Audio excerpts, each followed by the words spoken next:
जय श्री कृष्णा फ्रेंड्स। तो आइए आज भी हम भगवान गोवर्धन की परिक्रमा और उनकी लीलाओं का श्रवण करें। फ्रेंड्स, हम सब पर भगवान की कितनी कृपा है कि हमें ये मानसिक परिक्रमा श्रवण करने का अवसर मिला है। बहुत कृपा समझना मेरे ठाकुर की। तो चलिए उनका नाम ले लेते हैं पहले। हे गोवर्धन जी महाराज, हम आपको कोटि कोटि प्रणाम करते हैं। आप समस्त पर्वतों के राजा, दुखों का विनाश करने वाले, कष्टों का अंत करने वाले हैं और सबको अनंत सुख देने वाले हैं। तो चले फ्रेंड्स, फिर से महिमा सुनते हैं। तो फ्रेंड्स, आज चलेंगे आप चकलेश्वर महादेव मंदिर। जब आप गोवर्धन पर्वत की बड़ी वाली परिक्रमा करते हैं ना, तो मार्ग में शिव जी का मंदिर आता है, चकलेश्वर महादेव। देखो, ब्रज की रक्षा करने के लिए, देखो ब्रज के प्रति भगवान का कितना प्रेम है। इसीलिए शिव जी पूरे ब्रज भूमि में 5 जगह पर विराजमान है। एक कामया वन में, फिर एक ये गोवर्धन परिक्रमा में चकलेश्वर महादेव है जो, फिर गोपेश्वर महादेव मंदिर वृंदावन में है, फिर नंदगांव में है नंदेश्वर पर्वत, और मथुरा में है भूतेश्वर महादेव। समझ गए? कामया वन में कामेश्वर महादेव, वृंदावन में गोपेश्वर महादेव, परिक्रमा मार्ग में ये चकलेश्वर महादेव, नंदगांव में नंदेश्वर महादेव और भूतेश्वर महादेव मथुरा में। ब्रज भूमि से महादेव जी को इतना लगाव है ना फ्रेंड्स। अरे, जिसने ब्रज की महिमा को ही नहीं समझा, ब्रज से जिसने प्रेम ही नहीं किया, तो फिर वो किससे करेगा? ब्रज तो स्वयं में ही एक रस है, स्वयं में ही एक आनंद है। तो आप परिक्रमा मार्ग में जाएंगे तो वहीं पर ही है ये चकलेश्वर महादेव जी का मंदिर। अच्छा, आप ये तो जानते ही हैं, जब गोपियों जी की श्री कृष्ण के साथ रास हुई थी, तो भी भगवान शिव जी आए थे, गोपी बनकर आए थे।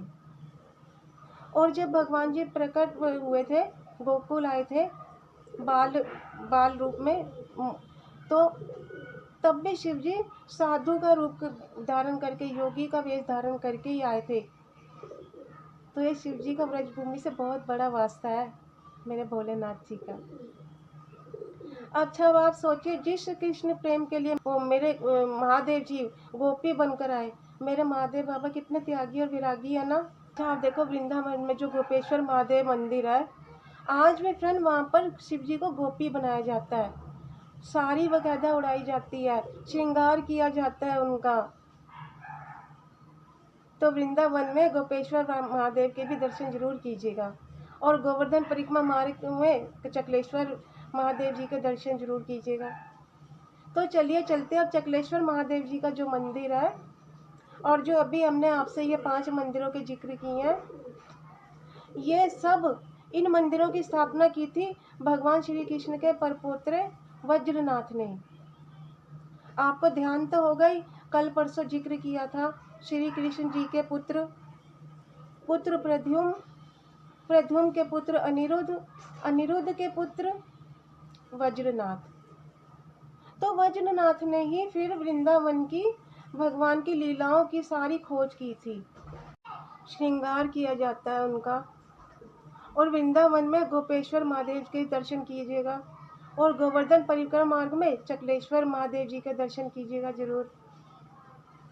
तो चलिए चलते अब चकलेश्वर महादेव जी का जो मंदिर है, और जो अभी हमने आपसे ये 5 मंदिरों के जिक्र किए हैं, ये सब इन मंदिरों की स्थापना की थी भगवान श्री कृष्ण के परपोत्र वज्रनाथ ने।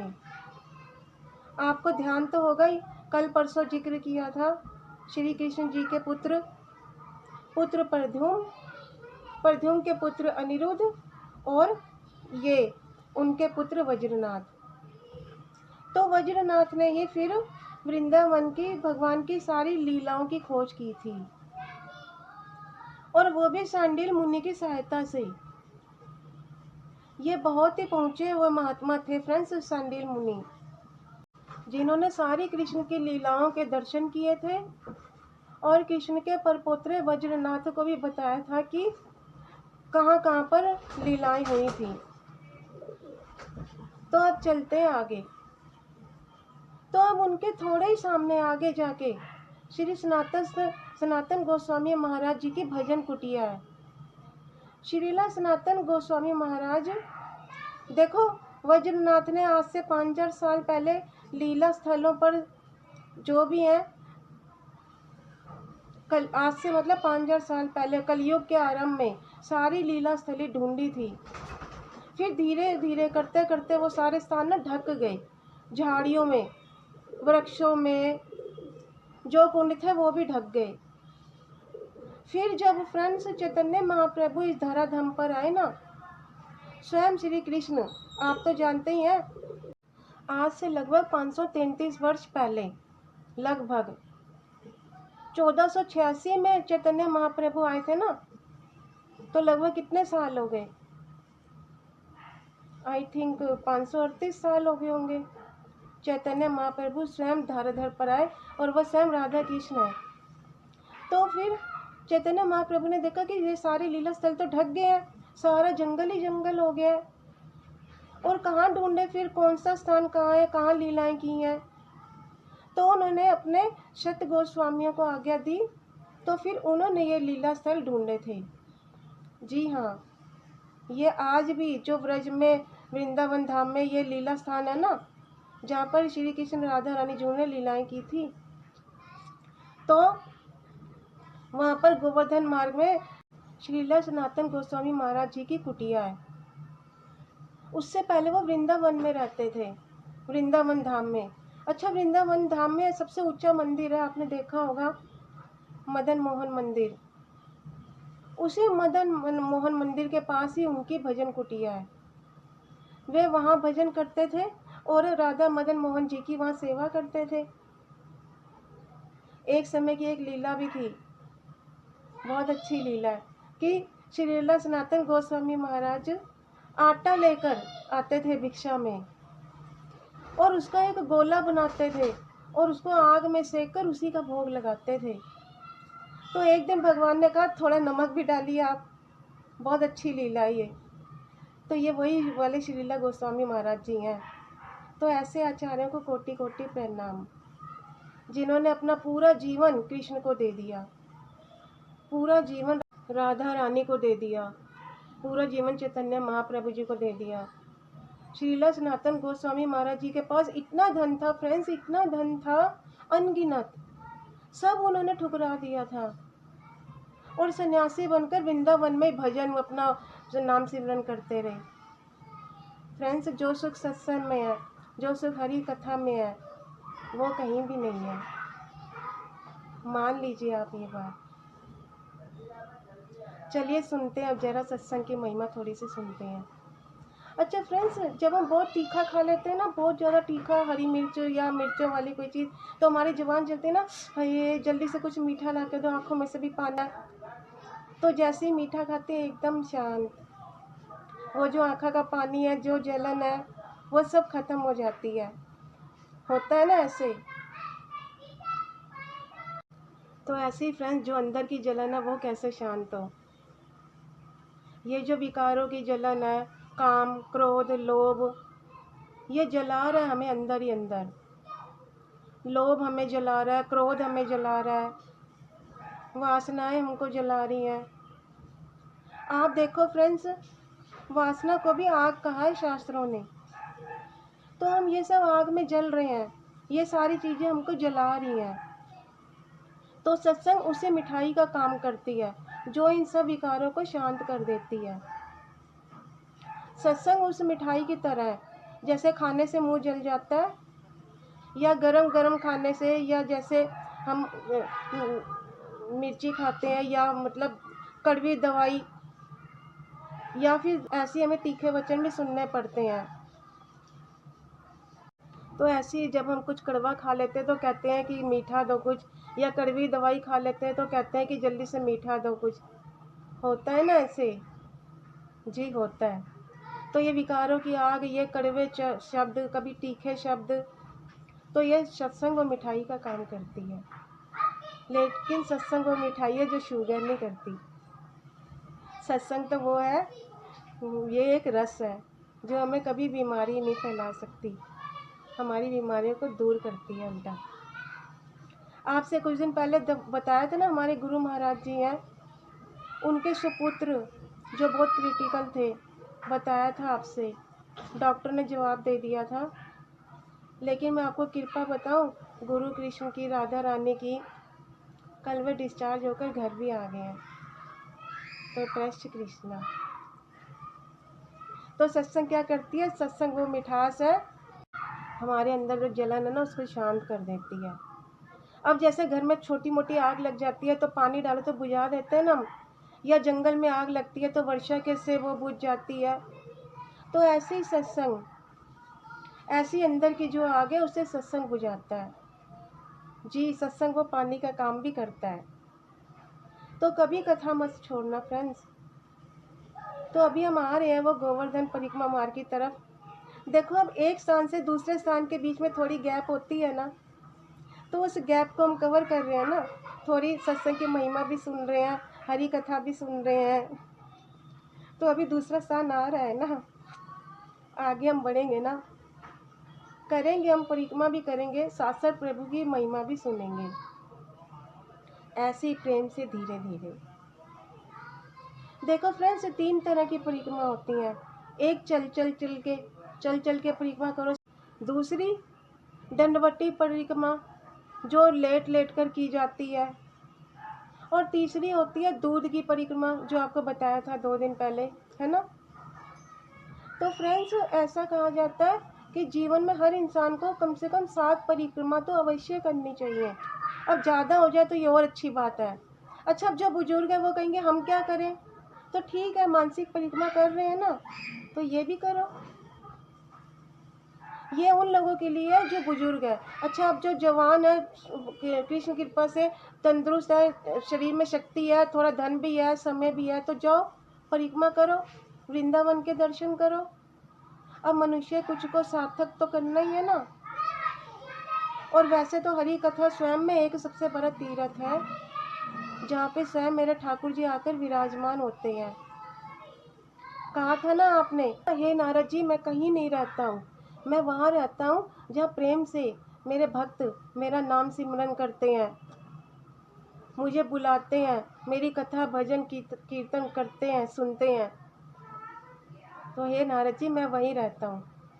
हरे कृष्ण कृष्ण कृष्ण हरे हरे, हरे राम राम राम हरे हरे।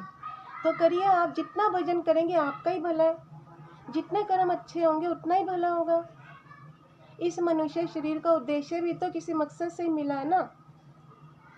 अच्छा, अब आप देखो, हमारे भगवान ने हमारे को सत्संग, कीर्तन, भजन, कीर्तन सब कुछ दिया। आपको पता है क्यों दिया? इसका अर्थ समझते हैं आप? क्योंकि वो हमें माफ़ करने के मूड में है। हमने जीवन में जितनी भी गलतियाँ की हैं, जो भी गलतियाँ हुई हैं, जो भी पाप कर्म हुए हैं, तो वो माफ़ करने के मूड में है, तभी तो ये सब दिया है। वो हमें स्वीकार करने के मूड में है, और स्वीकार तो वो सबको ही करते हैं। ये सत्संग, कीर्तन, भजन सबके लिए है, लेकिन लोग नहीं जा रहे हैं। पर जो जा रहे हैं, जो सुन रहे हैं, जो जाप कर रहे हैं, माला कर रहे हैं, श्रवण कर रहे हैं, कथा सब कर रहे हैं, मतलब वो एक्सेप्ट करने के लिए तैयार है। उनको वो चाहते हैं मेरे ठाकुर, मेरे गोविंद आ जाओ, इसलिए तो वो माफ़ करने के मूड में है। इसीलिए तो हमारे को उन्होंने भजन, कीर्तन, कथा दिया, और हमारे को ये भी कथा दी जिसे हम रोज़ श्रवण कर रहे हैं। तो इसके अलावा जब भी आपको समय मिले ना फ्रेंड्स, भजन कीजिए, करिए नाम जप, मत छोड़िए इसको। हरे कृष्ण कृष्ण कृष्ण हरे हरे, हरे राम राम राम हरे हरे। जब भी आपको वक्त मिले आप नाम जप करो, वह अपने वक्त को मतलब वेस्ट मत करो। अच्छा देखो, लड़का और लड़की की सगाई होती है ना, तो सगाई हुई नहीं कि लड़के ने मोबाइल दे दी, गोल्ड की अंगूठी दे दी। अच्छा, मोबाइल दी ताकि हम बात करेंगे एक दूसरे से, और अंगूठी दी, एक दूसरे को अंगूठी पहनाते हैं ना, वो पहनाई ताकि उनको ये रिश्ता मंजूर है। ये ऐसे ही होता है ना। तो तभी तो फ्रेंड्स कहते हैं, जो भी गिफ्ट करते हैं, मतलब लड़की भी लड़के को जो भी देती है छोटे मोटे गिफ्ट, अच्छा, दूल्हा होने वाला मंगेतर जो भी है क्यों देता है गिफ्ट? ऐसे ही भगवान ने कथा, कीर्तन, भजन, नाम सिमरन सब दिया, मतलब वो स्वीकार करने को तैयार है। अच्छा, आपने देखा था ना माता द्रौपदी जब कृष्ण को पुकार रही थी भरी सभा में, तो अभी तो वो पुकार रही थी, उसकी उनकी पुकार चल रही थी कि मेरे ठाकुर आ गए, पहुंच गए ना मेरे ठाकुर। मेरे ठाकुर का नेटवर्क कभी बिजी नहीं होता। हमारी पुकार में भी उतनी ताकत होनी चाहिए, भाव होना चाहिए सच्चा, है ना। तो चले गोवर्धन परिक्रमा की ओर। तो वहीं पर ही मेरे श्रीला सनातन गोस्वामी महाराज जी की कुटिया है। पहले श्रीला गोस्वामी सनातन गोस्वामी महाराज जी की कुटिया वृंदावन में थी, वो वृंदावन में रहते थे, वहीं मदन मोहन वो मंदिर में सेवा करते थे। तो वो सेवा देकर आए किसको? अपने भक्त को, जिनका नाम था कृष्णदास ब्रह्मचारी, कि अब आप सेवा कीजिए, और वह ठाकुरों की सेवा अपने शिष्यों को देकर आए। लेकिन जो सनातन गोस्वामी महाराज जी ने सेवा की और फिर अपने शिष्य को दी, लेकिन आज वो मदन मोहन मंदिर राजस्थान में करौली है एक शहर, वहाँ पर विराजमान है। तो क्यों? ये कल की कथा में हम श्रवण करेंगे। तो राजस्थान में एक बहुत ही सुंदर शहर है करौली, करौली में ही मेरे राधा मदन मोहन जी विराजमान है। तो श्रीला सनातन गोस्वामी महाराज जी रोज परिक्रमा करते, कहते दिन में 2-2 बार भी परिक्रमा करते थे वो। तो जब वृद्ध हो गए, बहुत वृद्ध हो गए, तो धीरे धीरे बहुत धीरे धीरे चल रहे थे। तो कुसुम सरोवर के साथ झाड़ियों में से श्री कृष्ण प्रकट हुए। तो सनातन गोस्वामी जी से कहा कि आप तो वृद्ध हो गए महाराज, अब आप परिक्रमा मत कीजिए, हम आपसे ऐसे ही प्रसन्न हैं। अच्छा फ्रेंड्स, कैसे पता चले कि कृष्ण हमसे खुश है? ये कैसे पता चले? हमारे भजन कीर्तन कथा नाम सिमरन से कैसे पता चले कि वो प्रसन्न है हमारे प्रिय प्रीतम? तो सुन लो, देखो, वो खुश हैं तभी तो फ्रेंड्स हमें ये भजन दिया। जी हाँ, वो खुश है तभी तो कथा कीर्तन भजन नाम सिमरन ये सब हमें दिया है उन्होंने, इस सब की प्रेरणा भी दे रहे हैं। अच्छा, पापा ने बच्चे को साइकिल दी, पापा खुश है तभी तो साइकिल लेकर दी ना। पिता ने अपने बेटे को मोबाइल लेके दिया, मतलब वो खुश है तभी तो उसने दिया। बेटा अच्छा है, बेटे ने अच्छे काम किए हैं तभी तो दिए उसको। अब देखो, बच्चा अच्छा काम करता है, अच्छी पढ़ाई करता है, अच्छा काम करता है, अच्छा बिजनेस करता है, तो माता पिता खुश होते हैं ना। तो फ्रेंड्स, सच में बहुत ही आनंद आ रहा है। आपको भी आ रहा है कि पता नहीं, लेकिन सच में बहुत आनंद आ रहा है, क्योंकि हम लोगों ने गोवर्धन परिक्रमा की हुई है ना, तो वही सब स्थान, वही सब चीज़ें याद आती है ना, तो एक्साइटमेंट हो जाती है थोड़ी ज़्यादा। जय हो मेरे गोवर्धन नाथ की जय हो। अपनी कृपा ऐसे ही हम पर बनाए रखना मेरे नाथ। तो जब बच्चे अच्छे हैं तभी तो माँ बाप खुश होते हैं ना। तो ऐसे ही आप भजन कर रहे हो, नाम सिमरन कर रहे हो, कथा कर रहे हो, जो भी कर रहे हो, मेरे ठाकुर तो खुश होंगे ना आपसे भी। आप ये कथा भी श्रवण कर रहे हो, जो भी कर रहे हो, तो ये आप उनको प्रसन्न ही तो कर रहे हो। अच्छा, हमारी भक्ति करने का मकसद क्या है? भले ही फ्रेंड्स भक्ति करने के 100 फायदे हैं। इंसान मुक्त हो जाता है, माँ के गर्भ में नहीं आता है, नर्क में नहीं जाता है, ये सब भक्ति के लाभ हैं, जरूर है, ये सब तो होता ही है। पर हमारा हेतु तो यही है ना, लक्ष्य तो यही है ना कि ठाकुर जी को प्रसन्न करना है हमें। हम उनके लिए तो भक्ति करते हैं कि हम अपने प्रिय प्रीतम को रिझा सकें। गोपियों ने कभी ऐसी भक्ति नहीं की कि हमें धन चाहिए या मुक्ति चाहिए, मोक्ष चाहिए, माँ के गर्भ में नहीं आना हमें, नहीं नहीं नहीं, हमें ये सब नहीं चाहिए। हमें तो अपने प्रिय प्रीतम को रिझाना है, निस्वार्थ भाव से, कोई फल की इच्छा नहीं, धन दौलत की ज़रूरत नहीं है। ठीक है, अब जब आ रहा है तो वो भी सेवा में लगाओ, मुक्ति की भी परवाह नहीं है प्रभु, मुक्ति की भी हमें आवश्यकता नहीं है। हमें क्या चाहिए? हमें तो आपका प्रेम चाहिए, बस हम आपको रिझा सकें, आपको प्रसन्न कर सकें। हरे कृष्ण कृष्ण कृष्ण हरे हरे, हरे राम राम राम हरे हरे। हमारे भक्ति करने का इंटेंशन ही यही है, हेतु यही है। मुक्ति मिले, दूसरा जन्म मिले ना, मैं इस संसार में नहीं आना है, ये सब कथा में बताते हैं। पर हमारा इंटेंशन ये है कि हमें ठाकुर जी को रिझाना है। वो कहते हैं ना, कैसे रिझाऊं प्रभु, कैसे रिझाऊं, कैसे आपको खुश करूं, कोई रास्ता बताओ। तो आइए फ्रेंड्स, अब कथा की ओर चलते हैं। तो श्रीला सनातन गोस्वामी महाराज जी को श्री कृष्ण जी ने कहा, बाबा जी अब आप बहुत वृद्ध हो चुके हैं। बोले, प्रभु रोज मेरा नियम है, मैं क्या करूं, मैं खुद को रोक नहीं पाता हूँ। फ्रेंड्स, जो भक्त होते हैं वो अपने आप को भक्ति करने से रोक ही नहीं पाते हैं।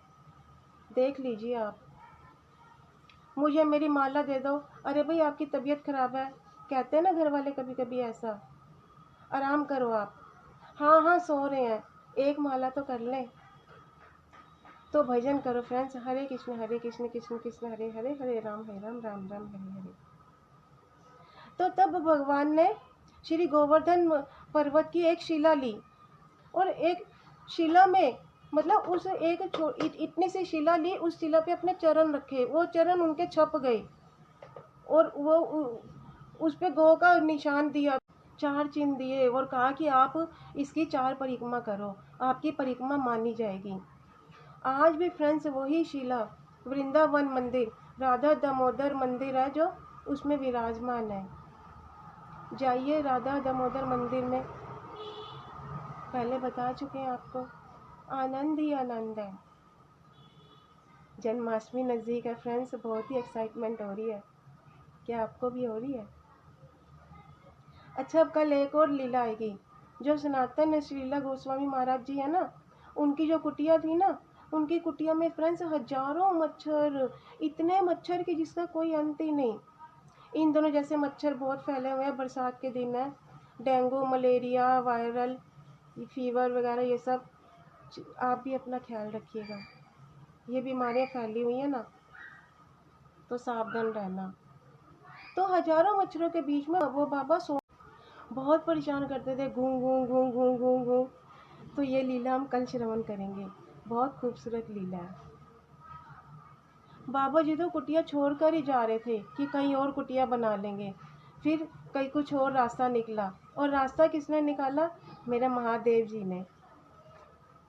बहुत सुंदर कथा है ये भी फ्रेंड्स, तो कल श्रवण करते हैं। तो आइए प्रार्थना करते हैं, हे नाथ, हे मेरे नाथ, मैं आपको कभी ना भूलूं। हे नाथ, हे गोपीनाथ, हे जगन्नाथ, हम आपको कभी ना भूलें, कभी ना भूलें, कभी ना भूलें। हरे कृष्णा।